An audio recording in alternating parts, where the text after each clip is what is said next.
Welcome to the Lead More podcast. I'm your host, John T. Meyer. And this is a very, very special podcast. I'm excited. We're kicking off the new year with something we've never done before. It's just me and former guest David O'Hara for 2 hours sitting down and talking about people and leaders. I asked David to challenge him. He's the first person who's ever been on the show 4 times, backed by popular demand. And we have so much fun. I have so much fun just sitting and listening to David talk and sort of let his mind wander and roam. And so what you're going to hear today is a conversation about 3 different types of leaders. David put together his 3 groups. We have the tinkerers, we have sort of the big idea leaders, and we have the hidden leaders, the invisible leaders. And we're going to go on a journey. It's a true journey discussion about those 3 different types of leaders. You might see yourself in one of those groups or maybe aspire to be one of those. But you definitely will take away by the end that the thing I always say with every Lead More episode is that we need more leaders. You are a leader. And David will make sure that you understand how you can influence in your own geography, your own platform, your own group of people, with many inspirations and examples from many great leaders. So with that, sit back and enjoy our conversation with Dr. David O'Hara. All right. Well, we're back here in the studio. It's been a while. How are you, David? I'm doing well. How you doing, John? I'm doing great. I was looking back, and I know last time we spoke virtually, I said you're the first ever 3-time guest on the Lead More podcast. A deep honor. Which now we've extended that to the first ever 4-time guest. There's a few with a couple. There's a few 2-timers. So maybe we'll call it you like a semi-occasional regular. That sounds good to me. Cool. Well, I'm excited to do this. We're doing something we've never done, sort of a long rambling discussion on leaders of the past. And we were kind of jamming on this via text message. And it seems like something that's been kind of bubbling in your head. Yeah. So as they say in like NBA highlights, like I want to let you cook and try to stay out of the way and ask some questions. And so you're going to be our guide and our storyteller, and I'm going to be sort of the curious learner. Yeah. And we'll see where we go. How does that sound? That sounds great. But briefly, maybe give us a quick update, because you've had a lot going on this year in 2024 as we now head to 25. Tell us sort of what's going on in your world right now. Yeah, I'm in a really enviable position right now. You are. I hate to be boasting, but I'm a professor who's on sabbatical. Yeah. This is just one of those amazing things. It comes about for a lot of professors about every 7 years. I put mine off. It's been about 11, 12 years since my last sabbatical because I was just having too much fun at work. Yeah. But it's a time to kind of recharge. And on top of that, I have the immense privilege of being a 2024 Bush Foundation Fellow. Congratulations. Thank you. Very exciting. And that means that people fund me to go and learn new things. And so you really really wisely stacked those things. I don't know, you couldn't have even designed it better to stack these 2 things on top of each other. Yeah, it worked out really well. And I love the Bush Foundation, the Bush Fellowship. The idea is that they want people to become leaders. Mm-hmm. So they want people who have a project, something that they're working on, but they don't fund the project. Yeah. They fund the leader. They fund you, yeah. And I don't know, there's a certain amment of imposter syndrome that goes on there. Yeah. Like, do you mean me? Did you have some other David O'Hara in mind?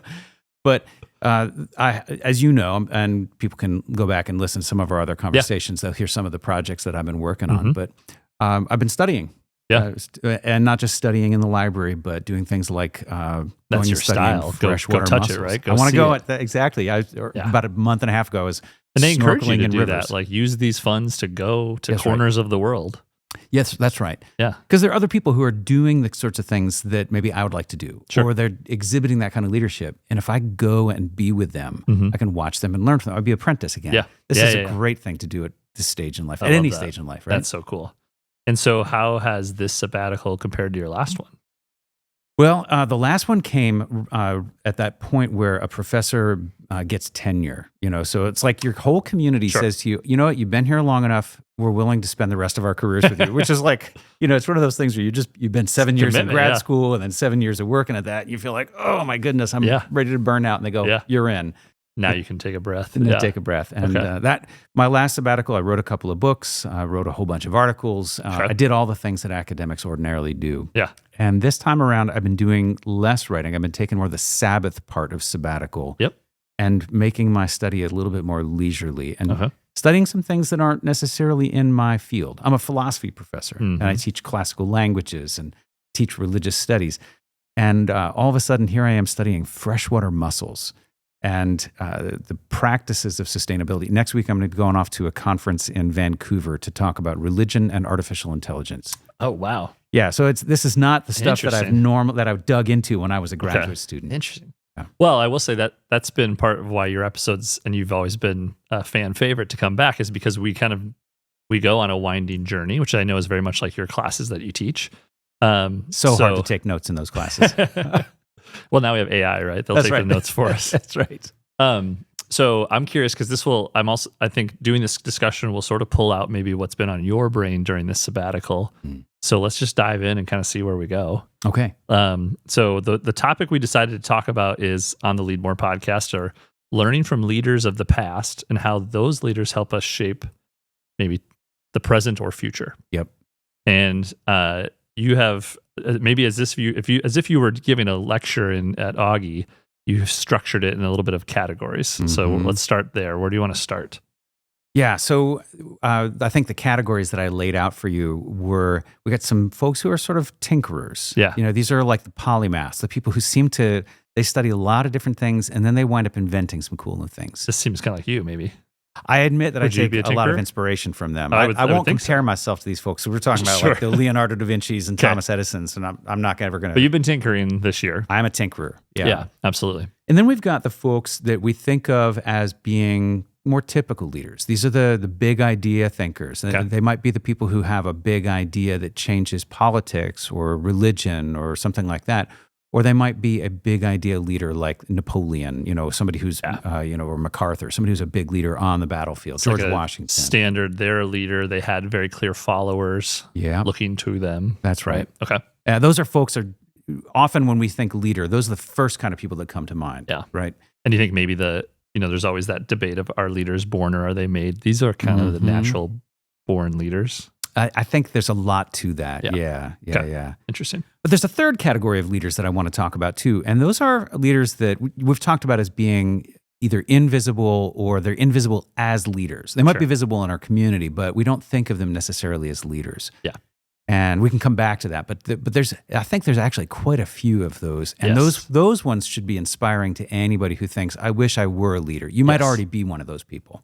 And I love that because it jives perfectly with the intro I always give on this show, which is the world needs more leaders and that you can be one of them. That's right. And I don't think you need to wait for the ceremonial baton, like, hey, you're tenured or now you're CEO or you've been elected senator. Right. These are the people that are just doing it every day. Yeah. Cool. I've been reading this book by Parker Palmer. Okay. And Parker Palmer, he is a leader, but he's a leader in one way that I find really helpful, and that is he helps people figure out what's your calling. And he points out that as you're becoming a leader, don't try to become somebody else. Be who you are. Nice. Right? Your own version of that.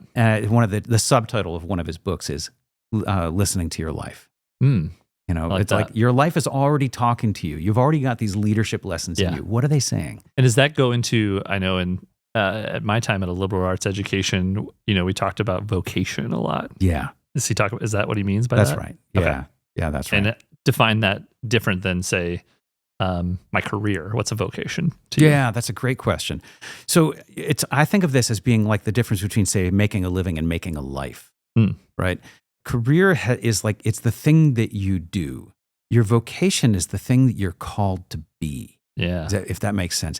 And again, that's not necessarily something where there's probably a Venn diagram right there. They can overlap a little bit. They should. They really should. Ideally. And if they don't overlap, that probably means there's some kind of stress in your life. And it might be that there's just political stress and you were a shoemaker and your shoe shop got bombed because of civil war and now you're off doing something else, because that's what you do. But for most of us, there should be a good deal of overlap. And one of the things that we can do to be healthy people is to find out where is that overlap. Yeah. I say that in the coaching world to my entrepreneurs of like, what feels like work to everyone else, but not to you. Yes. It just naturally comes. The time flies by. You're in it, Right. Okay. So Parker Palmer, listen to your life. Yeah. Okay. So Now we got to remember where we were going. We were talking about the three big tinkerer type of leaders. Yeah. You want to start there? Let's start with the tinkerers. Okay. Yeah. So these are the ones that may not be as known by title or maybe name, maybe not the natural born leaders, but they often fall into an idea or an invention. Yeah. Okay. Yeah. So who do you want to start with? I'm going to start simple with Yvon Chouinard. Right. So Patagonia. Yeah. And I tell you, one of the things I love about Yvon Chouinard is you look at photographs from the early part of his work life. Yeah. Like the man made a little forge, so he could do iron working. Yeah. And I don't remember what the materials. It was like, a 50-gallon drum and a piece of metal that he could hammer stuff on because he wanted to make climbing gear. And when he made this climbing gear, he started making pitons. Was this he's native Europe, right? I'm trying to remember I don't remember where he was born. Okay. That's definitely turn to Wikipedia there. Yeah, we can find it. We'll add that. That's okay. With but each he of these living folks, in the States in California when he started. That's right. Yep, in California. Yep. And so he's making these pitons. And piton is basically just an iron spike that you hammer into a crack in the rock. And it's got a loop on it. So you can put a rope or carabiner in there. And exactly. Makes it easy to climb. And they stay. You leave them, or no? Do they a lot of times they stay. Yeah. So sometimes you find these places in certain climbing routes where there's a permanent anchor. And maybe every year or two, somebody will go up and replace it with one if it starts to get worn out. Okay. But what Chouinard noticed was that you put these pitons in the rock, and the act of putting an iron piton into a soft rock, it changes the rock. And this very place that he loved, he was changing. So the next time you go back, you got to put a thicker iron spike in there because the hole's bigger and then bigger and bigger. And he realized that his love, his vocation of climbing was actually harming the places that he wanted to be. Altering the places, yeah. Yeah. Okay. So, I mean, you can see, if you go and watch climbers, you'll see places where there's chalk on the rock where they're always putting their hands because that's the natural hold. Yeah. That doesn't necessarily do any harm to the rock. But if you're drilling holes or you're punching holes, you're breaking the rock, that's different. And you watch this throughout Chouinard's life. He could have made a ton of money just selling pitons. Yeah. And instead, he decided, I need to invent something new that allows me to continue to be in touch with the rock. And even though these pitons, they're selling like hotcakes, everybody wants them, I'm going to reject this. And I'm going to make something even better that's going to improve the life of the whole climbing community. And what was that? What came next? So he started making something out of, once you hear it, you'll go, oh, yeah, that's obvious. Softer metal. Okay. Right? So if moldable a little bit more? It's moldable. So the metal conforms to the rock.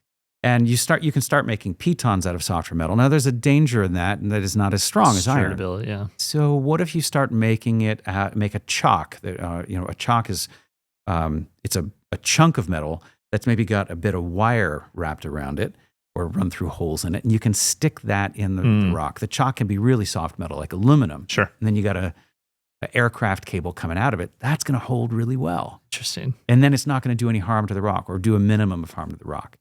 From there, started inventing other things like these cams where you can pinch it. And you get these wheels that roll in. You stick it in the crack, and then when you let go, they roll out. And the more you pull, the firmer they grip. So he's like he wasn't even an engineer, was he? He's like a true tinkerer. He's a tinkerer. Like in the garage, just kind of. And the tinkering he does winds up inspiring all kinds of other climbing companies because once he's doing the right thing, everyone else wants to be doing the right thing too. I mean, the man just changed the face of climbing around the world. I don't remember the name of the documentary. You've maybe seen it, but the part that sticks out to him, I remember that he was real good buddies with the founder of North Face. That's right. Yeah. And I think in the documentary, they went to Patagonia, to Argentina to climb and to hike. And just, that seems so foreign that, we would never see the CEO of Pepsi and the CEO of Coke hanging out, having a coffee together, right? But they didn't think of it that way. Like they just had the love for this passion and what became these two big clothing companies. Yeah. I guess started with pitons. That's right. And it started with their love of the outdoors. So rather than saying, I want to be a successful business owner, they thought, I want to be a climber. I want to spend all of my life climbing and surfing. Chouinard's got a book on business strategy called Let My People Go Surfing. Yeah, yeah. And I know it's a kind of a shining star in the company culture space. Yeah. And that is the policy, is my understanding. They're just right off the beach at the headquarters. Yeah. And you can just grab a board and if the surf is up, why would you be in the office right now? Yeah. And just think about what that does to your company. If that's the focus of your company and you're saying, hey, look, we want you to be making good surfing gear. We want you to be making good outdoor gear. And by the way, when the outdoor environment is calling, you should get out there and test this stuff. Yeah. That's pretty cool. It does a lot to companies. Well, and then they're so famous for their ads of saying, like, don't buy this jacket, or, we want this jacket to. I have stuff from Patagonia that's 15 years old, and I still wear it every week. That's right. It's great. And the true sustainability, putting their money where their mouth is there. That's right. And that winds up buying a certain kind of loyalty from the customers too, right? It's sort of, I got a pair of LL Bean hunting boots. Sure. They're the ones you see everywhere now. I got them back when I was in college just because I needed good rain boots. Still got them. Still got them. Dang. Yeah. And, LL Bean has said, if ever they wear out, let us know. We'll fix them. Oh, wow. So you can just mail them back. Yeah. If eventually the rubber on the soles will wear out. They're like, send them back. We'll put new rubber on those and you can hang onto the leather uppers. Nice. That's great. I know Chaco does that with their sandals. They'll resole them for you. Yeah. Yeah, that's right. So that's earned a lot of customer loyalty from me. And of course, here I am talking about it now. Go buy LL Bean boots, right? So Chouinard, a tinkerer in the true sense. Yeah. But also maybe ended up tinkering sort of the industry that he worked in, and as you said, the whole climbing space. Yep. Yeah, and he and you talked about the founder of North Face, the two of them, Doug Tompkins, I think is his name. They wound up not only changing their company culture, but they wound up changing culture more broadly. So, for instance, Tompkins, when he sold the North Face, bought a huge chunk of land in Patagonia, in Chile or Argentina, I can't remember which. I think Chile. And then gave it to the nation as a national park. Oh, no way. So there's something about like being deeply in touch with who you are as a leader, what your values are, that can wind up not only making a good company, making a good business, but making a good life for you and a good life for your community all around you. And I always think, as far as being a leader, that the decisions become so much easier when your values are so clear. So it's like, should we take a shortcut and make the jacket this way to make 10% more profit, even if it's going to be less sustainable? They don't even have that discussion. Right. They know exactly which route they're going. Yeah. Because the values are so clear. Back when I first started public speaking, many years ago, I remember one of my teachers, I was talking to him, I had to give like a 10-minute talk about a topic where I knew a lot. Okay. So you'd think, well, this is going to be easy, right? Yeah. But I was like, I've got hours worth of material here. Like there's so much I could say about this topic. Honestly, I don't even remember what the topic was. Doesn't matter. But he needed me to give a 10-minute talk, no more than 10 minutes. 5 would have been better. Yep. And I said, Greg, how do I get all of this information across? He said, don't aim to get all the information across. Don't ask, what are all the things that you want your audience to hear? Ask, what's the one thing you don't want them to miss? Yeah. And that's just what you're talking You about. even think about when you do your lectures, right? Absolutely. Yep. Yeah. Well, I always think you've given a TED Talk, and I think the average TED Talk is 16 to 18 minutes, which they say is the average American commute. Now it's maybe changed post-COVID a little bit. Maybe, yeah. But if you go and binge a TED Talk, it's perfect for that bus ride to work, or you listen to it in the car driving to get school drop off, whatever it might be. Yeah.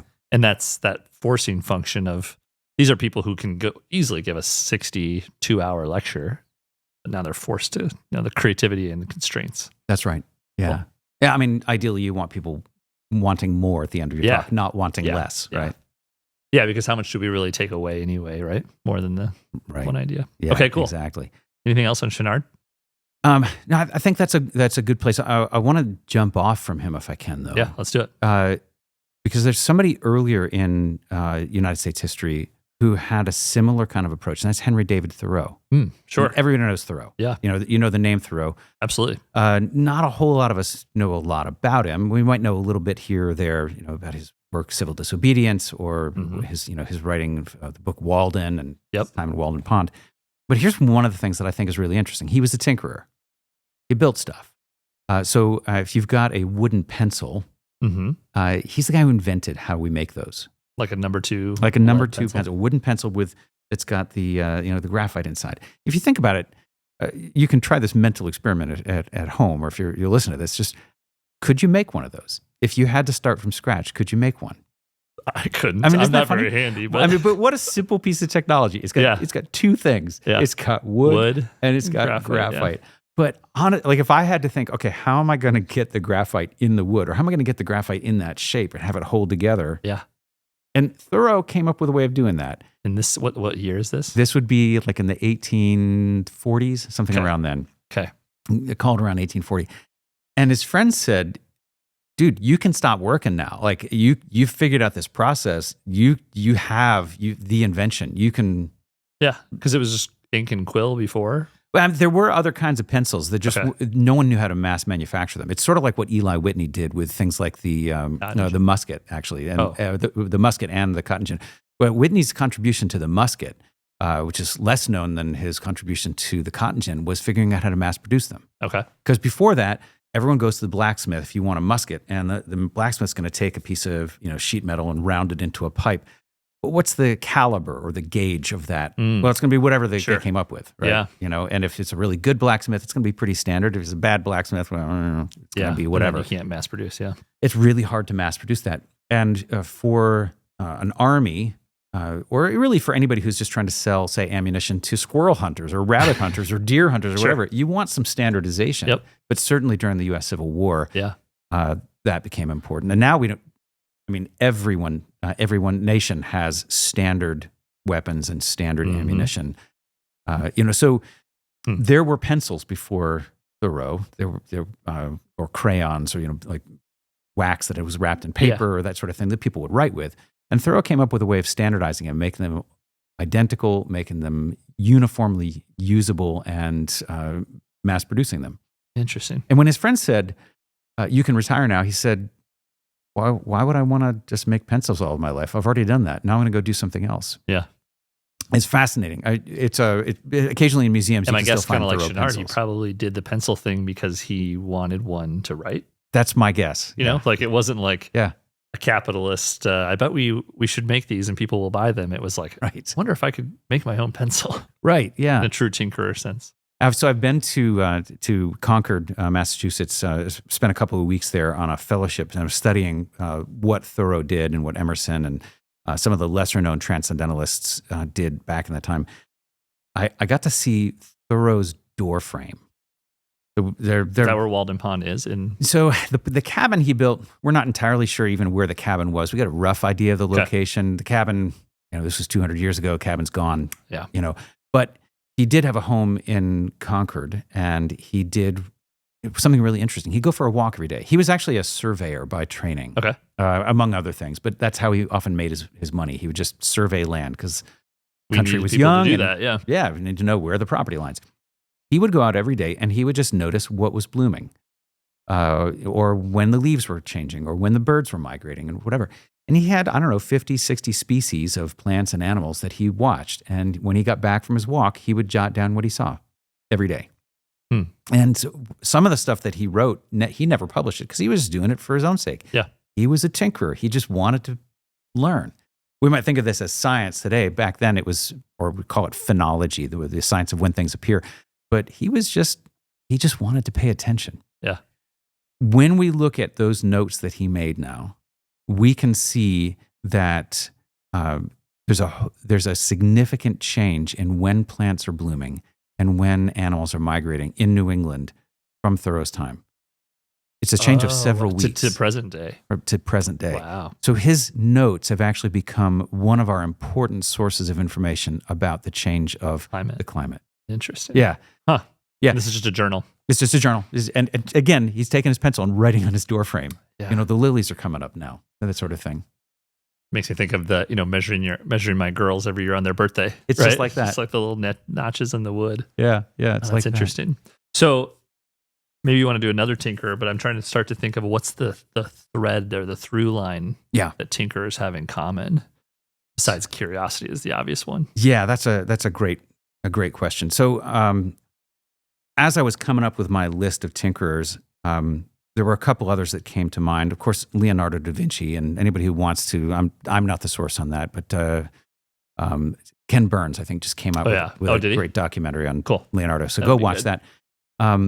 One other who was actually a contemporary of Thoreau or overlapped with him a little bit is Charles Sanders Peirce.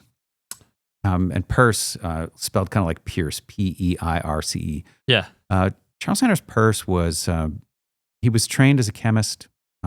He was also a polymath. He was one of the people who surveyed the coast of the southern United States just before the Civil War. He worked on a whole bunch of interesting problems in physics, and he was a research chemist, and he started translating ancient texts. So what these folks have in common, all these folks that I've mentioned so far, is they like learning. And their learning is not something that's necessarily connected to an objective. Like, in other words, they're not just learning a skill that they're going to then employ. That it's the pursuit. Yeah. It's the pursuit of the knowledge. And sometimes, I think actually often, that stuff that we learn because it's fun is a way that our lives are telling us what we're good at. Yeah, that goes back to the vocation, right? Right, yeah. And I'm sure you've watched that in real time in your classroom. Young 18, 19, 20-year-olds discover something that they maybe never have even considered at that point in their life. Right. That's right. Yeah. I had a student a couple of years ago who was interested in bees, and she didn't entirely know why she was interested in bees. So she just started studying them. And the more she studied them, she started discovering bees have not one stomach, but three. Well, that's interesting, right? And each of those stomachs has a different gut microbiome. Like there's bacteria in there, loads of bacteria, and the bacteria in each stomach are different. Now that right there is one of those moments where you could say, I don't care. You're talking about the gut microbiome. How is this interesting to me? But for some people at that point, they're going to go, wait a minute, why are there different bacteria? How do they be in different stomachs? And for Janae, that became one of those things where the light goes on. She's like, I need to know more. Yeah. And she's now doing her PhD biology in bees. Oh, bees. Yeah. Okay. Yeah, she's studying bees. Now that makes me think of how long is the list of people, of young adults at Augustana who've gone back home and maybe not fall break, Christmas break, we'll say, and said, Mom, Dad, I want to study bees. And they're like, what do you mean? They're like, well, David O'Hara, Professor O'Hara said I could. And there's all kinds of interesting things that have come out of Janae's study of bees. Like, for instance, her professor, I've learned a lot about bees. I created a course just so that I could teach with her while she was an undergraduate. And of course, most people, when they think of bees, they think honey, right? Turns out bees make a whole bunch of other stuff as well. They make honey, but they make bee bread. Okay. Of course, we know that they make wax. They make all the stuff that they use to make their honeycomb, right? Sure. And community, the more you start to pay attention to a bee's honeycomb, the more you realize what amazing engineers they are. Like, for instance, we could all describe it's a hexagon, right? Some impressive geometry, yeah. Great. It's also at a very slight angle.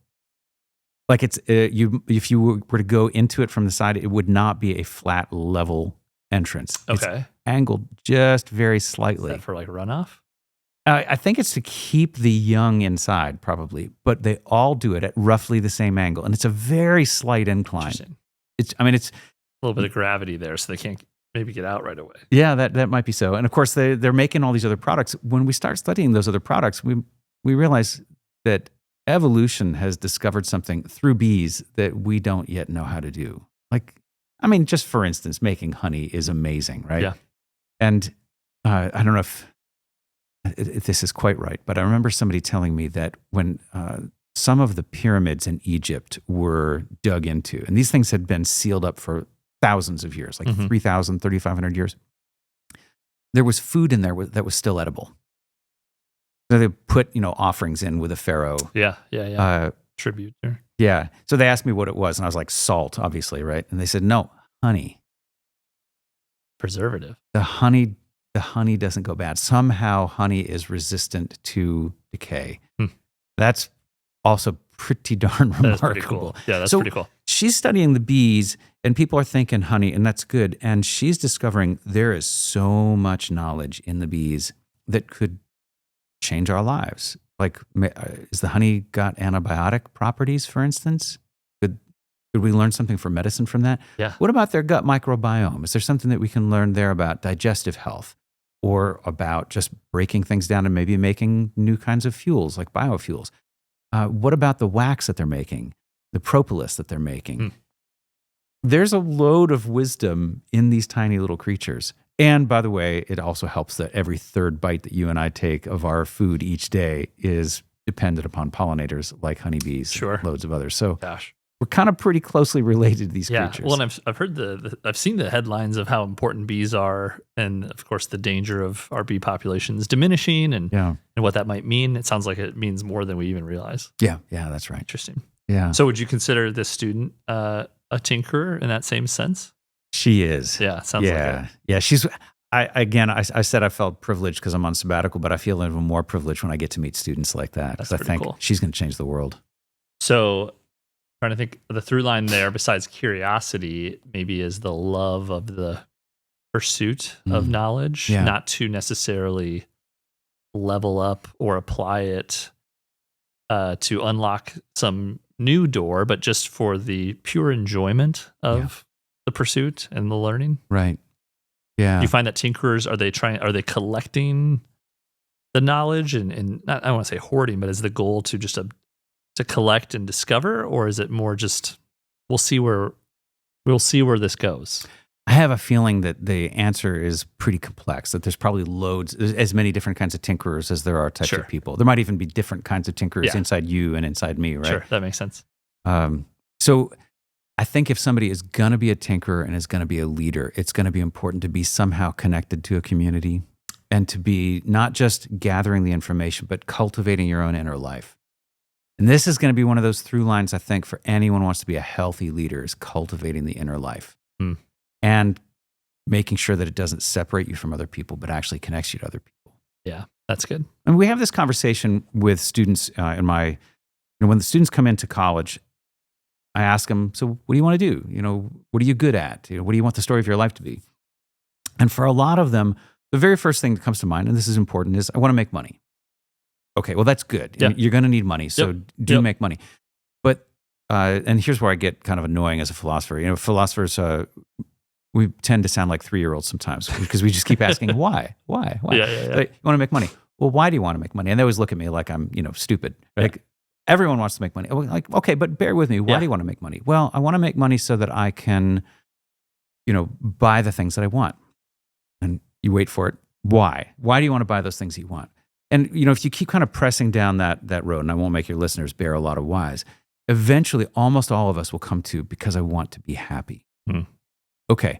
Now that's one of those ones. Happiness is an end in itself. Yep. I don't want to be happy so that I can do something else. I want to be happy because happiness is good. Period. Yeah. Right.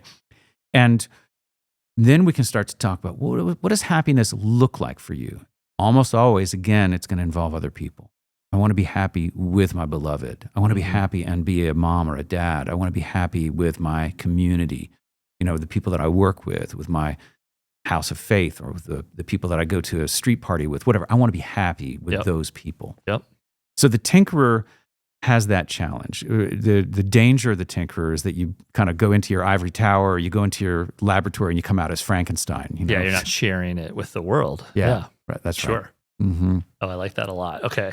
So, do you find, where do you subscribe to I've always said that with like even entrepreneurs trying to decide what niche or industry to go in, I subscribe to like skills beget passion, because you often go to a conference or an event and you see the very successful, the person who feels like they've already made it say, follow your passion. What I did was I followed my passion, and it's usually very like retroactive advice. After they've already made the money, which is probably so that they can be happy. Yeah. So do you think if you have a 19-year-old student that you're advising and they say, gosh, I don't know what I want to do. I don't know what I should study. Right. I've always thought if you kind of pull on the thread of what you're good at, the passion might follow. Where do you fall on that? Yeah. I think, well, as I was saying before, that there might be multiple kinds of tinkerers inside you.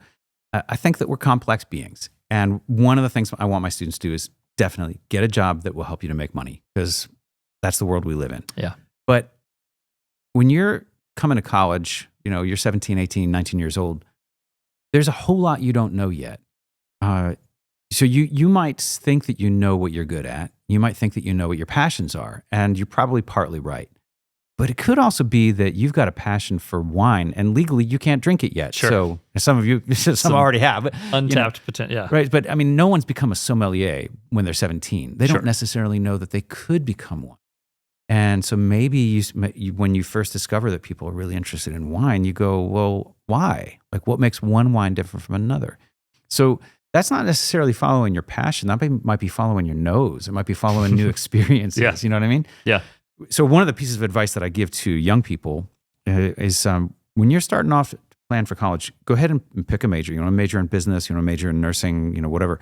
Do that. But also plan to take every year at least one course for which you can imagine no possible use. Yeah, I like that. And that comes back to liberal arts, right? And that's right. Exposure, which also to me makes me think of travel, which is a big part of your passion and what you've taken students all over the world. Yeah. Getting uncomfortable, right? Exposing yourself to new things, and passion for wine might emerge. That's right. Yeah. Sitting beneath the Parthenon, having a glass of wine or whatever you've probably done with folks. That's right. Yeah. Cool. I like that. Okay, so let's move into the second category now. Yeah. From the tinkerers. And we're calling this one more the obvious ones. Yeah. Like the natural born leaders. Yeah, I think of these as like the big idea leaders. Okay, big idea. Back, I don't remember when it was. Isaiah Berlin wrote a book called The Hedgehog and the Fox, or The Fox and the Hedgehog. I can't remember which. And it's based on this. The title is based on an old saying, an ancient Greek saying. The fox knows many things, but the hedgehog knows one big thing. And it kind of that distinction that he's making is a way of kind of dividing up leaders. It's a way of dividing up different forms of foreign policy. What was the origin of that book? Like, what category would you put that book in? That's a good question, because Isaiah Berlin is another one of those kind of polymath thinkers. We often think of it as a work of political philosophy. Okay, because then that's a core concept in Good to Great. Yep. Like Jim Collins, right? That's right. It's the fox and the hedgehog. But that's obviously where you got it from. Yeah, I mean, he gets it from Berlin, and Berlin gets it from, I think it's Alupius, ancient Greek writer, thousands of years. So it's an idea that kind of passes the test of time. It's good. Yeah. So these big idea thinkers tend to be more, I'll use the term somewhat loosely, not necessarily the same way Berlin uses it, hedgehogs. They're folks who have one thing and they're passionate for it and they drive for it. So you think of like the Jeff Bezos, sort of person who is, I got this, I'm going to do this one thing, I'm going to drive towards it. You think of the person who becomes the commander-in-chief of a military. Or Patton or somebody. Yeah, in particular during wartime. They're like, we have an objective, we need to get there, we're going to marshal all sorts of forces to get that thing done. Right? All blinders go up in pursuit of this goal. Yeah, that's right. And here I'm going to, if I may, I'm going to make a little personal plug. I'm going to show you a book. Yeah, sure. All right, so this props. right here. The landmark Thucydides. So this is a book that I like to teach people. I teach a lot of notes there. I like it. Yeah, there's bookmarks and notes, and you could open up any page. You probably find scribblings and underlinings and stuff. This is one of those books. You can see it's a big, heavy book. This is not one of those ones that I recommend anyone just like sit back for a casual Saturday afternoon read. I think everyone should read it eventually, and we also have content on how you read books. I'm guessing you can't do that strategy maybe for this one. Did you? Right, yeah. People should definitely go back and look through that. Here's the thing. You can do that strategy, my quick read strategy, and I'll recommend people look that up, but you can do my quick read strategy with a book like this and you'll miss a tremendous lot of its value. Sure. It's sort of like if you walk into a party and there's 100 people milling around a room, you can probably pretty quickly pick out, there's somebody I'd like to talk to. Sure. That's fine. And you will miss almost everybody else in the room. Don't do that with your spouse, right? Don't say, I don't really want to hear how your day was. Yeah. Just give me a soundbite. That's all I want, right? Yep. It's bullet points. Yeah. So this is somewhere between party and spouse right here. Okay. There's a lot of richness in here. This is the history of the Peloponnesian War, that war between Athens and Sparta. We all know about Athens and Sparta. We've all heard about this war. Yeah. And I'm going to pick a couple of big idea leaders out of this book right here. But also, I'm going to as I do that, I'm just going to point out that if any of your listeners want, I also do seminars on this for people who want to grow as leaders, people who want their community to grow in leadership, their workforce, et cetera. So, and you start with this book. We do just this book. Just this book. Okay. Yeah, I mean, if they want to, we can add to it and see it grow. Thucydides himself was a big idea leader. He was a general in that war between Athens and Sparta. He was an Athenian. He wrote this history down because he said, this war, I could tell, was going to be a war that changed the world. So the history itself is pretty significant. Every page is rich. I mean, there are lessons to be learned, leadership lessons to be learned, writing lessons, et cetera. It's amazing. But there's one other thing that's worth pointing out about this book. This is arguably the first work of history. Oh, okay. So in writing the history of the war, he writes how to do history. Now, there are other historians before him, like Herodotus. Because what's our timestamp here again? This is the war ended in 404 BCE. Okay. Yep. Yeah. So this is 24 centuries ago. Herodotus wrote a few decades before that. He wrote the history of the Persian Wars. But Herodotus, he begins his story by saying, the gods that live up on Olympus are like this, and far in the north are the Hyperboreans, the people who live on the north wind. And more so of a story. It's a little bit more mythology. Okay. And Thucydides says, I'm not going to talk about the gods. I'm not going to talk about anything mysterious. He talks about earthquakes and he talks about eclipses and things like that. And he says, they just happened. I'm not going to try to explain it in terms of Poseidon making this earthquake happen. It just happened. Yeah. He'll tell you how people interpreted it, but he's not going to try to interpret it for you. I mean, they call it now, I'm sure he didn't, but a comprehensive guide. So that's how it reads, like a sort of a journal or almost like a timeline. Yep. Yeah, okay. It's a timeline of most of the war. He actually, even though he lived through the end of the war, for some reason we've lost the last 7 years, or he never wrote them. We're not sure. And even still, it's one of the most amazing works of history. But I don't want to just talk about Thucydides. Talk about two of the people that he points to, because he names leaders on each side of the conflict. It's Athens and Sparta, but there are also some other city-states that come into play. Persia is still kind of hanging out in the background. Rome is just starting to grow. There's Carthage. But particularly looking at Athens and Sparta. And Thucydides has the ability to look, as an Athenian, at a Spartan and say, there's an amazing man. That's an amazing leader. And here's the reasons why he's an amazing leader. Despite what he's supposed to feel about that person. Exactly. Yeah, right. Now, that's not the sort of thing that's going to win you an election. If you say, here I am debating my opponent from the other party. I'd just like to point out, first of all, they're amazingly dressed. There's great men on both sides. Second, I really like this guy. Would love to have a beer with him. And his policies, dang, how do you argue against that? Sure. Still, vote for me. I mean, but Thucydides manages to do that by pointing out what he sees as objectively good in the decisions made by other people. He doesn't say he had a great personality. He said this decision he made wound up changing the course of that battle, or it wound up changing the way that people felt about what they should be doing or shouldn't be doing. That's pretty remarkable. How did he at that time have such, for lack of a better word, like access or visibility to everything going on? Yeah. There's no Twitter, there's no nighttime news to get the laydown of what happened that day. That's right. And he talks about that right from the beginning. He says, I'm going to tell you how speeches went, and I'm going to try to be as faithful as possible to record on both sides of the speech, recognizing that there's no way that I can actually do that. Yeah. Interesting. And so he's got dozens of speeches in here, but he interviewed people, he took notes. We've talked about this before. I carry a notebook, and I think Thucydides must have done something very similar. Yeah, he probably had a pretty rigorous note-taking. And that right there is a lesson for leadership. Write it down. Don't expect that you're going to remember it weeks later.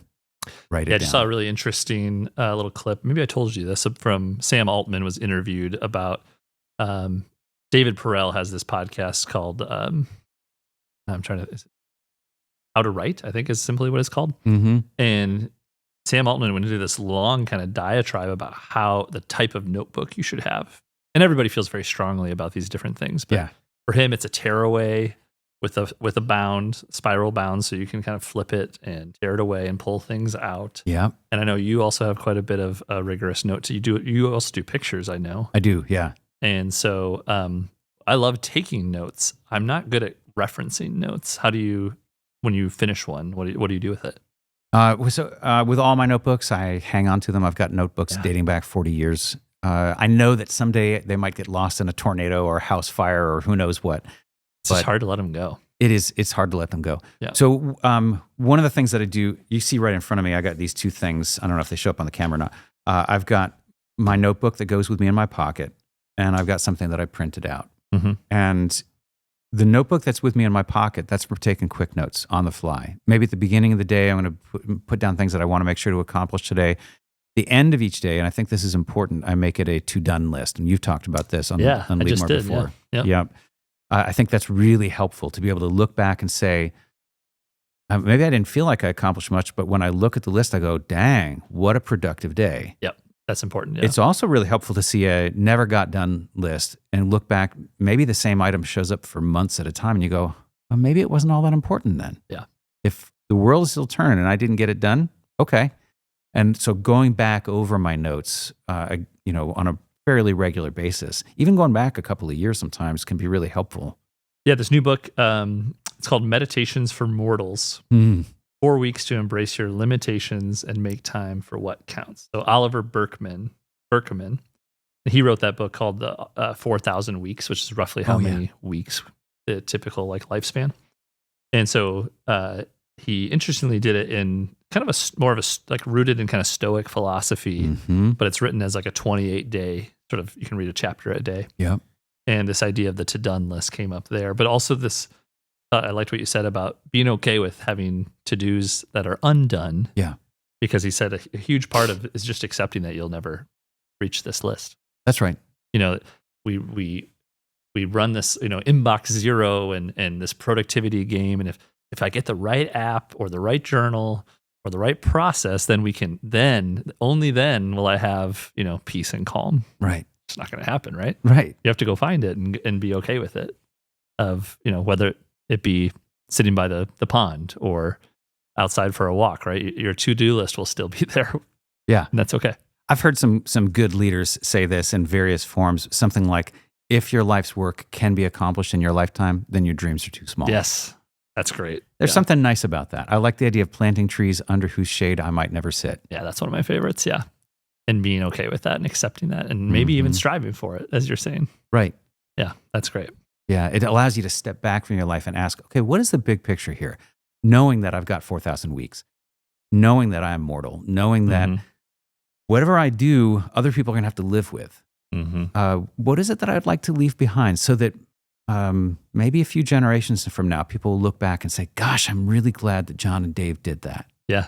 Yeah, I love that idea too. Do you think Thucydides was writing the book in that way, that he wanted others to be inspired by or copy or mimic? Or I'm not entirely sure about what he thought about inspiration, but he uses this 3-word phrase, katima sie, which means a heritage unto the ages. And he says it right at the very beginning. He says, I am writing a heritage unto the ages because people are not going to want to forget this.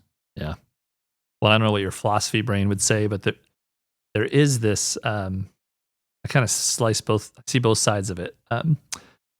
Man has this desire to be remembered, right? And we talk about legacy. Yep. And people with extreme wealth put their name on buildings, and we try to preserve ourselves to be remembered. I think we all want to create something that outlives us. But then I also am always telling folks, in 3 generations, you're going to be forgotten. Yep. In a way to almost give you more freedom and more permission. Don't stress about it, right? We all get forgotten, and that's okay. Yeah, that's right. I don't know what your why are we that way? Why do we want to be remembered so badly? I don't know if it's so much that we want to be remembered as that we want to do the kinds of things right now that would be worth remembering.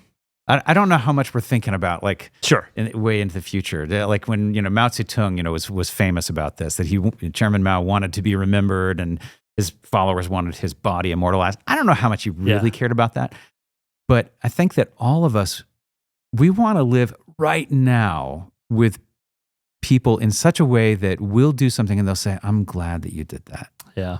That kind of feedback, especially from the people we love and admire, not just the kind of the sometimes unhealthy, I wish that my dad loved me. Yeah. But, it's almost like if you do your 5 whys and you end up at, I just want to be happy. Yeah. maybe if you keep going, does it? I want my happiness to be worthwhile, right? Yeah, Or I think if you spent keep well. going, it's like if I want to be happy means also I want the people I love to be happy. Yeah. And I want the things that I'm doing And right those now things to be associated together. Right? Yes, yeah. Because if they're separate, like I wonder about like the Tony Sopranos of the world. Like he wants his family to be happy, but he's also doing things he doesn't want them to know about. Yeah. And that's got to have some kind of psychological tearing effect or separating effect. That's not duality. healthy. Yeah. So Thucydides talks about. I'll just throw out quickly to these folks. The big idea leaders. Yeah. And so there's this one fellow, Nicias, and this other Alcibiades. The two of them, the names are not well known. So Nicias, we sometimes, anyone who studies this history will perhaps remember that this war actually has two eras.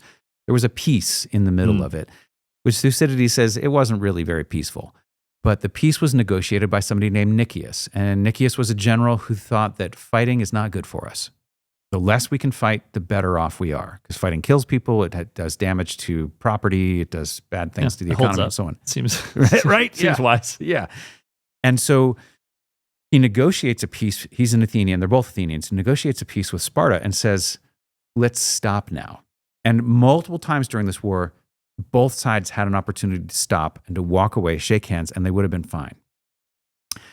And somebody in Athens gets the idea, actually, you know what? We've kind of got them on the back foot. We could go after Sparta right now. Even better, we could go after Sicily, and then we can, which is on the other side of Sparta, we can make a huge empire, and then we'll never have to be afraid. Sure. Thucydides talks about all the different motivations that people in Athens had. The young men had never been to war, and they thought, well, that war sounds kind of fun. I've heard cool stories. The older people were like, we lost a lot in the previous war. We really need to go and get some treasure that we'll win back, and so on. Each group having their own kind of motivations. Yeah. And Nicias says, guys, this is a terrible idea. And by the way, if you decide to attack Sicily, I want out. I'm a general, and I do not wish to be leading this. Okay. And the people said, arguing against him was Alcibiades. Now, Alcibiades is this rich guy. Well, we don't know if he's rich, but he appears rich. He loves a luxurious lifestyle. And whether he's got debt or whether he's got money, he lives really well. And the people admire him. There's something about Alcibiades. Well, I can think of people today that fit both of those personas, right? Yeah. Thousands of years later. There's the thing. You read this and you go, this could be about like any civilization in any time. This is just about humans, right? Totally. We'll see ourselves in well-written history. And Alcibiades, he says, no, this is actually going to be a really good thing, and you should do this. And the people elect both of them to be the generals conquering Sicily. Actually, with one other guy. That third guy, Lamachus, he winds up dying, saving other people. He sacrifices his own life in a very bad battle in Sicily. It turns out that the Athenians did terrible intel on Sicily and had no idea how big it was. They didn't send enough troops. They didn't have enough money, et cetera, et cetera. And nearly everybody who went to war died there. Even Nicias was forced to surrender. Oh, wow. And Thucydides says something like, when he surrendered, the worst thing happened to one of the best men. And the people who took him prisoner decided to execute him. Nicias kind of saw all this happening before it went on, but he was loyal to his state. And he went along as a leader and did the very best that he could and still wound up dying for it. Interestingly, when they first launched off this expedition, some people also had some problems with Alcibiades. And so they sent a ship after the expedition and called him back to face charges in court. Oh. So Alcibiades never suffered the fate of everybody else who went off. He wanted to go to war, and he never went, and everyone who went to war, nearly everyone went, died. Alcibiades realized if he goes back to face these charges in Athens, things aren't going to go well for him. So he defects to Sparta. Oh, okay. And this is one of those moments you're like, wait, what just happened here? This guy who's the hero of Athens now is defecting to Sparta. And it's not the only time he defects. He winds up later on in the war, after giving Sparta all kinds of help and information, defecting back to Athens, and they want him back. And you read that and you go, what was it that they saw in him? And by the way, Thucydides won't tell you, because he can just tell you what happened. He won't tell you what his magnetic personality was like or anything like that. But he will tell you all the good decisions that Alcibiades made. Alcibiades was a good strategist. He wound up defecting to Persia This guy defects like this is like multiple Survivor, times. where the guy keeps breaking his alliances. And every time he defects, people are like, I want to punish him, but I also really wish he'd come back. To our side. To our side. Yeah. These are two kind of big idea leaders. And I'm mentioning these two, Nicias and Alcibiades, in Thucydides, not because I'm trying to say everyone should try to become like one or the other, but because one of the things that I think that somebody who is trying to become a leader should do is study other leaders. Agreed.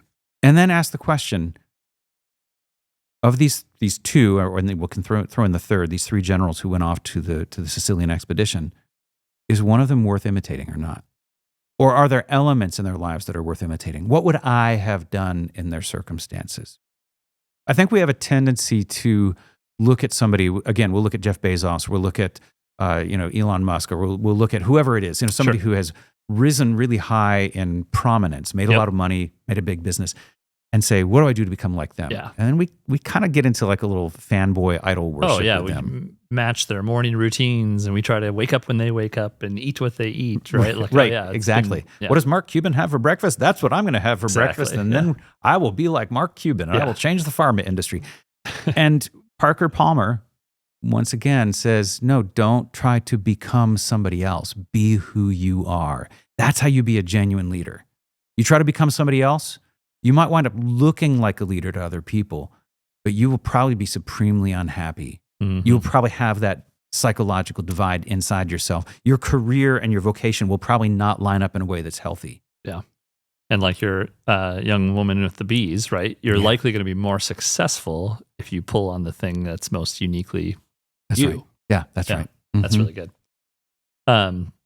So do you think a lot, is that sort of would that be your thread with these big idea leaders, is that they sort of know in the core, they believe in something so strongly, or they see the future so vividly, or what is it about that category? Yeah, I mean, if we looked again at those two, Nicias and Alcibiades, Alcibiades seems really interested in success, and Nicias seems really interested in the success of his state. Mm-hmm. And they both see that those overlap a good deal. For Alcibiades, his success is going to mean the success of the state. For Nicias, the success of the state is going to mean his success. But they're aiming at different things. And again, we study these folks, just learn their stories so that we can examine our own stories. Yeah, I like that. I think you mentioned Bezos, and he has this line, I can't remember exactly how he says it, but he said, we're going to focus on price, and we're going to focus on speed. Like logistics. Yep. Because he said, I know in 1995 or whenever he said this, that 10 years from now, people are still going to want their products cheaper and faster. Yep. Right. And it seems so obvious and simple now. Mm-hmm. But I think that's maybe a thread with these big ideas. Like their message is so crystal clear and so consistent. Yeah. But it's actually hard to get a message clear and consistent. I'm sure when you think about preparing your 10-minute talk or a lecture, like how do you boil back to what's the one thing I want them to not forget? Right. Yeah, exactly. How do you land there? How do you filter? Yeah. Part of it is writing. Writing is thinking. Yeah. Right. So if you aren't writing things down, you probably think that you're thinking, but you're not. So, or you're not thinking as well as you could. If you think that you're thinking without doing something to process it, like to get yourself to process it, it's a little bit like saying, well, I'm thinking about going to the gym, or I'm thinking about getting fit. Yeah. Tomorrow I'm going to start, change my diet as soon as 2025 hits, right? It takes daily practice. Yeah. Is there something specific about writing versus saying dictating, speaking, or maybe, drawing? Yeah, that's a good question. And I think that's a really helpful one, because for some people, the writing is going to be a lot easier. For some people, sketching is going to be easier. Dictating is, I think, also good. If all you got is you can type on your phone, or you type on a keyboard, or you're just going to dictate, that's good. Now, make sure you process it. If you're dictating it, listen to what you said and listen critically. Are you filling your speech with unnecessary noise? Are you saying a lot? Are your sentences coherent? Even better than that, ask somebody else to listen to it. Somebody who will give you honest feedback. Yeah. The writing allows you to do that a lot because you can look at what you've written down and you can look at it again later. You can look at it a day later, a week later, a year later, and you can see your own growth. You can see the development of ideas. I think I've got it here. Grab one other thing out of my backpack. Your bag of goodies here. I was joking before that I'm like Linus, and I've got my safety blanket. So this is a notebook that I'm keeping during my sabbatical year. Specific for this year. This is specific for my sabbatical year. I'm putting stickers on it as I experience different things, and this is the one that probably you've seen on social media that I've got some of my most colorful sketches in here. I think probably this one, the maple leaf. That's impressive, yeah. Part of what that does is it allows me just to remember the time of year. Yeah, I was going to say, it looks like, are you just over halfway in your sabbatical, or does the journal match up with the timeline? No, I'm going to need to buy a new one. I'm pretty sure about, or write smaller. I'm using this because a year, it's just 1 year. A year feels like a long time, but it's just 1 year. And at the very beginning of the year, I said, this is what I think I'm up to. Yeah. And I go back to that beginning entry again and again and ask, is it still what I'm up to? Did I articulate it clearly? Has anything changed? Do I want to change the timeline? Or maybe if I laid out a couple of objectives, some of them aren't really things that I care about all that much anymore. Yeah. We've hit a few notes on this today, but I think I remember asking you when we had coffee too, of like, does it feel like it's going quickly? Or do you feel like how do you wake up every day and be productive? And I think back to the time after I'd sold my business and was on this journey of what am I going to do next? I felt like I maybe wasted that time. Yeah. Today I feel that way, but maybe it was exactly what I needed, to get me to where I am now anyway. But I imagine this sense of not having direction. It's like we yearn for that freedom, and then when we have it, we don't know how to use it. Mm-hmm.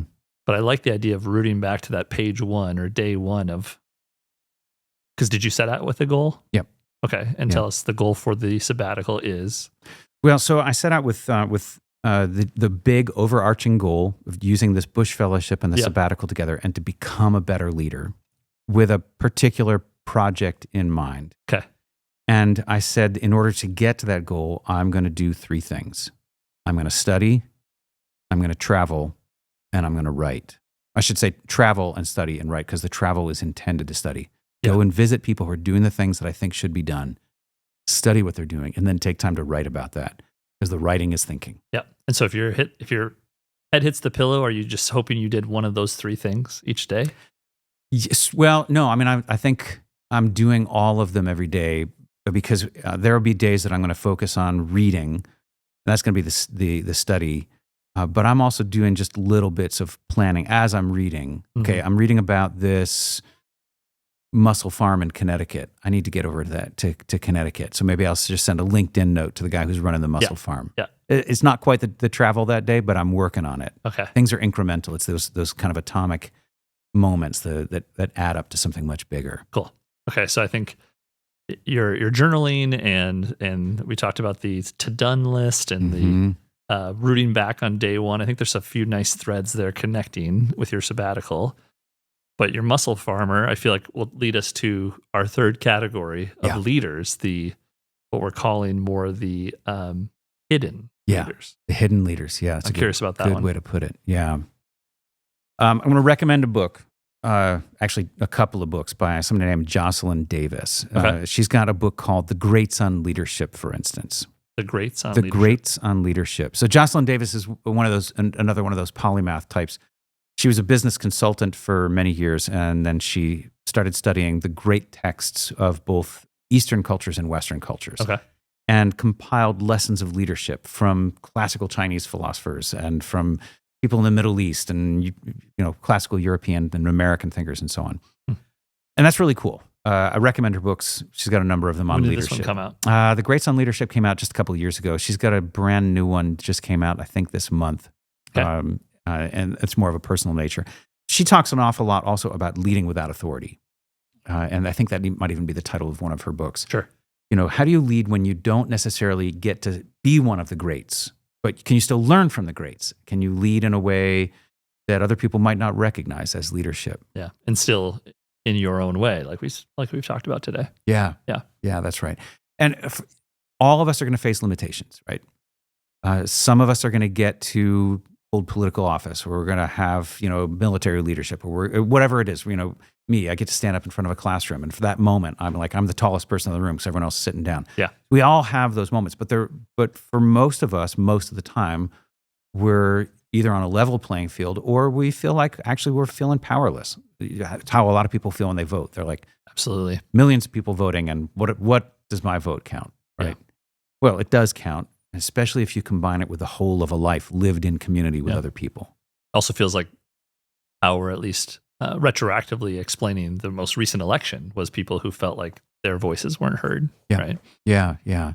And if we think about an election as just that moment when you fill in the little dots on the ballot and pass, hand it in, yeah, that can feel very minute. But then you remember, I'm doing this because this ballot is a symbol. It's like a tangible symbol of my being part of a community. Now I'm going to go back to that community and engage with that community.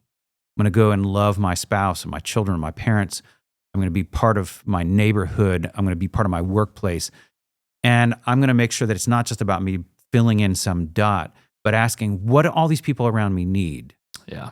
I'll give them a little bit of my bias. I lean towards Nicias and not Alcibiades and Thucydides. There might be a time when I need to give up everything that matters to me, or that would matter to my life, so that the things that matter even more than my life will thrive. Right? Yeah. And there are going to be those people, I think they're all around us, who are giving up things so that other people can thrive. And that's a kind of leadership too. It can be. Word of caution. For some of your listeners, some people might say, well, I feel like I'm being treated like a doormat. And I feel like, I guess that's what it means. It's just I should be a doormat. And I'm not saying that. If you feel like you're being treated like a doormat, you need to get out of that relationship, whatever it is, and be healthy. You should be flourishing too. There might be key moments where you need to do something. You push the kid out of the way of the bus and the bus winds up hitting you. It's a horrible thing, but you did the right thing for the kid, right? Sure. But don't let the bus hit you every day. Yeah. Right. With these hidden leaders, what we're saying, it's not necessarily how they're being treated like a doormat. It's just they may not have the stereotypical megaphone or podium or title or wallet. That's right. Correct? Mm-hmm. Okay. Yeah. So broadly speaking, I think throughout much of human history, and just about anywhere you go, women have been those hidden leaders. Absolutely, yeah. And I say hidden, they're right out there in public. Everyone knows women in every family. But if you were to ask the average person on the street who are the great leaders, they would say something, they'd start coming up with a list of names, mostly men who held political or military office or business leaders and so on. Not going to see women in granite up on a rock, very unfortunately. Mount Rushmore, right? Yeah. Yeah, it's 4 guys. Yeah. Yeah, and even Crazy Horse, so another guy. Yep. And you can just imagine that's same sort of things happen all over the world, all throughout human history. I have this kind of fantastic dream of someday we all stand before the divine. At the end of history. I don't know if history will end, but at the end of history, there we are. We're before the divine. We're before God, and God says, now I'm going to show you the great leaders who made history. And we'll all be like, oh, this is great. We're going to finally get to meet Napoleon. This is so cool. And a bunch of people are going to come out from behind the curtain on stage, and it's going to be all grandmothers. Yeah, you told me this. I love this one. Yeah. I just, because you think back, like, where would our culture, where would any family be without the grandmothers? And they get so little credit for it. Mm-hmm. But the grandmothers hold the family together. They hold the community together. Sometimes, and I imagine this was the case for my grandmothers, all they felt they could do was pray. And prayer can feel to us like a really powerless thing. But I don't think it is. I think sometimes it's like the greatest act of love when you take time to do nothing else but to hold that person that you care about in the center of your mind, and then resolve to act however you can with whatever power you've got to benefit them later on. That's huge. Yeah, that's cool. Don't let anybody say otherwise. That's huge. That changes the world. Yeah, absolutely. So I had a couple in mind, and one of them is Wangari Maathai. She's a Kenyan died a few years ago. She was a Nobel Peace Prize winner. Okay. Most people don't know the name, and even when she received the Nobel Peace Prize, people are like, "Who?" Yeah. I believe the first Kenyan to win the Nobel Peace Prize, maybe the first woman from Africa to receive the Nobel Peace Prize. Wangari Maathai led a green revolution. She recognized that there were farming practices or just land practices that were depleting the soil. And she taught other women how to regenerate the soil. Really simple things, like the way that you arrange the stones around the base of a tree, the way that you might dig just a very small half crescent, trench in the side of a hill to plant a plant in there to manage the rainfall when it comes. And she wound up changing the face of the land. And doing those things, those little things, kept erosion from happening, allowed plants to grow back, allows the soil to start to regenerate. This is not something that makes big money for her. She was teaching like one person at a time, or in. Yep. Okay. Yeah. I mean, she wound up creating a classrooms movement. But okay. She just started. It's gardening. It's basic gardening. Yeah. She just did this with the people around her. Let me show you. Yeah. That's right. And it's something that anybody can do. You got this rock, move it over here, and now the rain as it comes down the hill is going to hit that rock and it's going to slow down and sink into the soil. And now we're making a tiny little reservoir. Yeah. And often we think, if I'm going to make a reservoir, I want to make the Hoover Dam, 660 feet thick at the base. This thing is going to be massive. It's going to change Los Angeles. And she goes, no, I'm going to make one tiny little dam that an old woman with arthritis can make, picking up small stones and placing, and then she can make another and another and another. Yeah. It's going to change the world. Yeah. I think that's really cool. Yeah. Well, and back to our, it's clear, it's simple. You can explain it, you can show it. And then that next woman can teach someone else, or that next man, and, it can be modeled. That's right. And you think about the scale of this.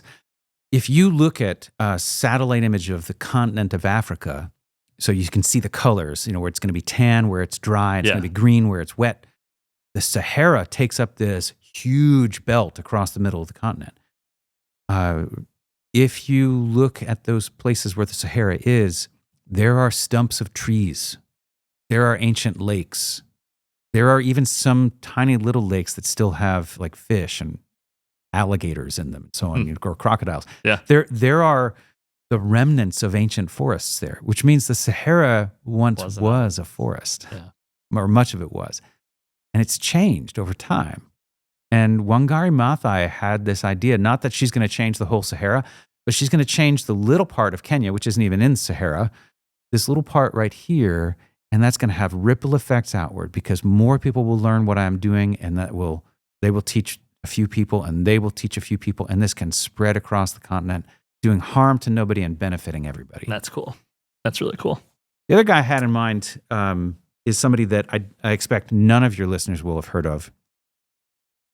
His name is Don Reginaldo Chaya Wish.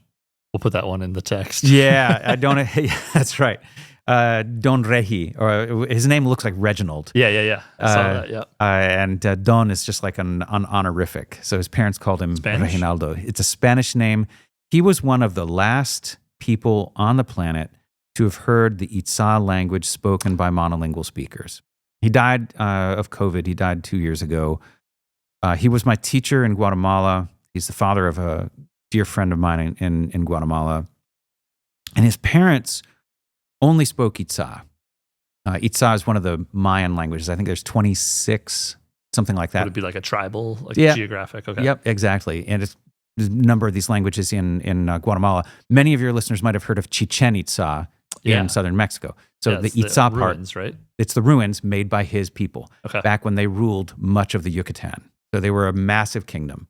And probably sometime 1,000 years ago, their kingdom slowly declined. By the time Cortez got there, there were very few of them, still some of them, but few of them left.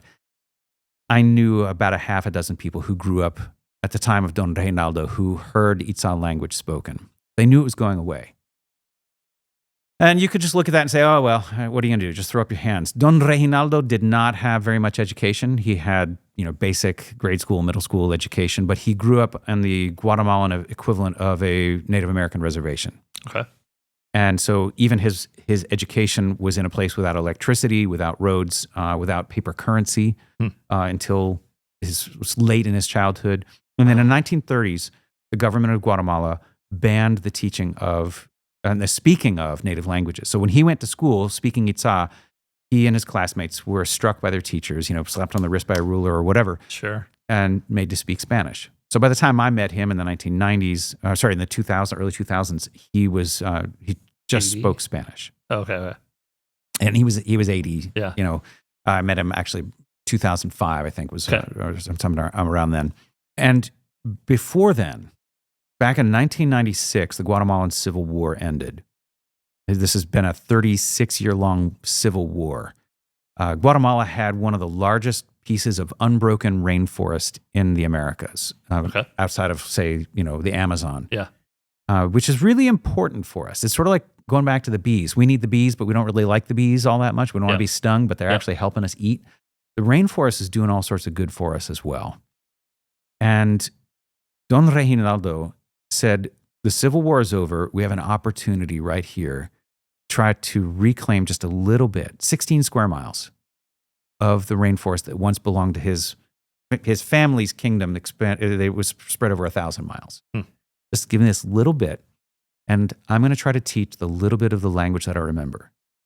Not just like some kind of romantic thing, but it turns out in Itza, like in many native languages, the name of something is not just like we hear apple, banana, whatever.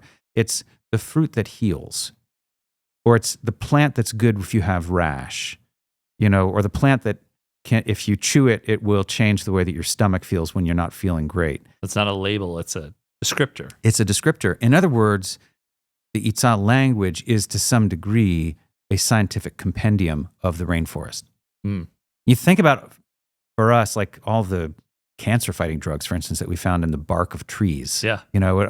The rainforest has got this immense biodiversity. When I'm walking through the rainforest, if I go 40 miles through with my students, walking over a couple of days, every 15 minutes we're seeing a new species of mushroom, oftentimes one I've never seen before. Yeah. New species of beetles, new species of plants, you name it. I've got a friend down there. And much of it we still don't even know, He's identified like 1,000 species of birds in this one little park, just a little park of this like 20 square miles. 1,000 species of birds. It's crazy, right? Unreal. So I was talking earlier with you about how bees, a single bee has 3 different stomachs, and each stomach has different bacteria in it. And that's fascinating. And each of those bacteria might actually do something different for the bee and could do something different for us. What if you had an entire rainforest full of that kind of biodiversity? And Don Reginaldo, a man with very little education and no money and no authority, living on the equivalent of a reservation in Guatemala, said, I'm going to do what I can with what I got.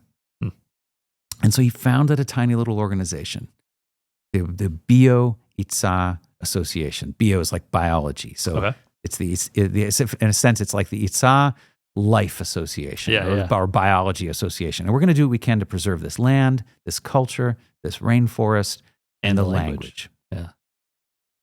And I'll tell you, he is one of those people who is likely, like the rest of us, to be forgotten in a few generations. He didn't build any great buildings. He doesn't have a big endowment, but he changed the lives of a few people. And year after year, I was able to bring my students and meet with him, and my students' lives are changed. Yeah, I'm sure they would all remember. Yeah, any student you took there, could talk about him right away. I know leaders in southern France, in Australia, in a handful of other places who happened to meet Don Reginaldo, and he changed their lives. People who are scholars, people who are diplomats, people who are leaders in a variety of ways. Honestly, I have a hard time talking about Don Reginaldo without crying. Yeah. I want to mention him partly because I love that man, because he changed my life, but also because I want to give encouragement to the person who feels like, well, I don't have the degree, I don't have the money, I don't have the authority. Life has dealt me a bad hand of cards, to let you know you're in good company with some amazing people And I don't mean to say that you should just buck up and pull yourself up by your bootstraps, because there are hard things that people face that I wish that I could relieve and I can't. Yeah. Nevertheless, there's going to be opportunity to care for the little things, the people around you, for the lives around you. And those things matter. And your life matters. You can be a leader, a genuine leader, a huge leader, a world-changing leader, by caring about the one small thing that you have the authority to care about. And as you mentioned with the grandmothers, all it might take is a prayer. That's right. Some time, some space. Yeah. Yeah. I mean, what we're coming back to here, John, that's good, is love. Mm-hmm. Right? I mean, and it's funny to talk about that in terms of leadership, because sometimes we think, oh no, when we're leaders, we got to be careful about love, right? HR people are like, no, don't talk about that, right? And I don't mean that. I don't mean that we should be trying to date everybody in our organization. We got that. But care, that kind of love, the kind of love that says, I'm going to do what I can to see you flourish. And it might be a small thing, but I'm going to do what I can to see you flourish. That's huge. Yeah, and in your Don Reginaldo example, geography may be small. Yeah. In your grandmother's example, the amount of people could be small. Or maybe in Wangari, when her example, like the budget or the influence or the size of the rock might be small, but yet they matter still so much. Mm-hmm. And we all have that ability, right? Yeah. We all have the ability to care. That's right. Yeah. Yeah. Jesus told this interesting story. Somebody asked him, what should I do? What are the great rules, the great commandments? And he said, well, he threw the question back at him. What do you think? And his companion said, well, there's two big rules: love God and love your neighbor. Mm-hmm. Jesus said, it's a good answer. And I think the guy must have realized, well, I might have just got myself into some trouble here. Who counts as my neighbor? Yeah. And I think that's always a challenge for us, because when we expand the notion of neighbor, we realize, oh, this could cost me something, right? I'll just speak for myself. I know if I try to expand the notion of neighbor to, the guy on the street who's kind of awkward and maybe drunk or maybe not doing well, and do I have to care about him too? Yeah. Right? That's hard. Yeah. It's going to be a challenge for me today. And Jesus says, let me tell you a story. So there's this guy, he's on a business trip, and he gets mugged, and they rob everything, and they leave him for dead on the side of the road. And other people came along and saw him there and were like, ooh, that guy looks like a mess. I do not want to touch that. Just going to keep my eyes straight ahead and keep walking by. And a lot of those people who went by were people who would have been described by the community in Jesus' time as leaders: business leaders, religious leaders, political leaders. And then this other guy comes by, a guy from Samaria. And to give a little context, Jesus is Jewish, speaking to other Jews, and Samaritans are people who have been forcibly moved into Jewish homeland and who have tried to adopt Jewish practices in order to kind of fit in, but two groups of people don't really get along. So they're kind of forced to live in the same place together.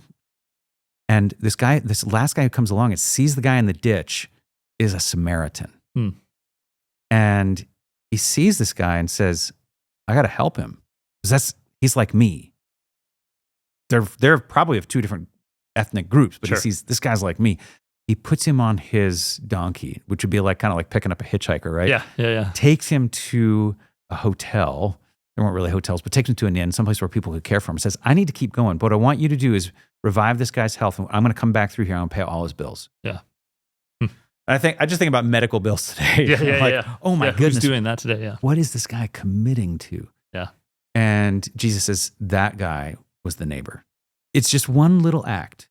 I mean, it's one person that this person is caring for. But his story, even though it's just I don't know if there actually was somebody. We now talk about the Good Samaritan here in Sioux Falls. We got the Good Samaritan Society. I mean, there are things named after this guy, whether he was real or not. There are things named after this guy. We know his story now. because we're talking about somebody who made one decision to help one person. It's big. Yeah, and I think unnamed because we all can be that person every day. Yeah. Yeah. That's right. Yeah. Well, I feel like as I looked at my categories, I was trying to find a way to attempt to put a bow on this. Yeah. And what I took away from our tinkerers to our big idea folks to our hidden leaders was, regardless of platform, whether your platform is big or large, if your sort of area of focus is deep or wide, this idea of strong leadership is caring. Yeah. And the tinkerers cared about the curiosity and the work, and the big idea people cared about of making the idea a reality and willing it into existence. And our hidden leaders cared about their home, their place, or their people. That seems to be my thread. Yeah, I think that's good. And I'd add to that each one of them is going to face a different challenge about connecting that care to self-care, like to living a healthy life and to care for the other people around them. Probably for the grandmothers, it's easiest. Yeah. For Alcibiades, it's hardest. Yeah. For the person who strives for their own advancement. Oh, I want to leave your listeners with a little thought experiment, and I just want to invite you to think for a moment of a great leader. I'm not going to pick one for you. Just think of a great leader, or think of a couple great leaders. And as you do that, just consider who first comes to mind and what do they look like. What you came up with when you did that exercise, and you might repeat this or ask your friends to do this. What you came up with was probably shows just a little bit of what you've learned so far. Yeah, but you can expand that. So there's a second part to this thought experiment, and what I want you to do, if you're able to do it now, great. If you're driving, don't try to do it right now. But I want you to go over to a mirror and look there. What you're looking at there is someone who matters immensely, immeasurably. You're looking at somebody who already is a leader in some way. And you're looking at somebody who can grow even more as a leader. And it's going to come back to care. Yep. Well, this is fun, David. We're halfway on the sabbatical, right? That's right. Right here at okay. So I feel like we'll have to get the, when the notebook is full, and you're looking back on day one, this will be a good timestamp about halfway. We'll go back at the end and see where you're at. But thanks so much for coming on today. Thanks, as always, for having me, John. It's a lot of fun. Appreciate you. Likewise. All right. Well, that was Dr. David O'Hara. What an awesome discussion. I hope you stuck with us throughout the whole thing and learned something that will inspire you, maybe a book you want to read, a person you want to go look up, or most importantly, as he said, be inspired by, but making sure that you still are your own type of leader in your own way. 2, listen to all Leader More podcasts. You can subscribe wherever you listen to podcasts, so Spotify or Apple. You can also subscribe on YouTube to watch the video podcast as well. And I would encourage you to go leave a comment. What did you like about this episode? Which category of leader were you most inspired by? Or maybe which one do you feel like you are? I'd love to see those comments, and I'll make sure to reply. So with that, leaders, as always, take care and be well.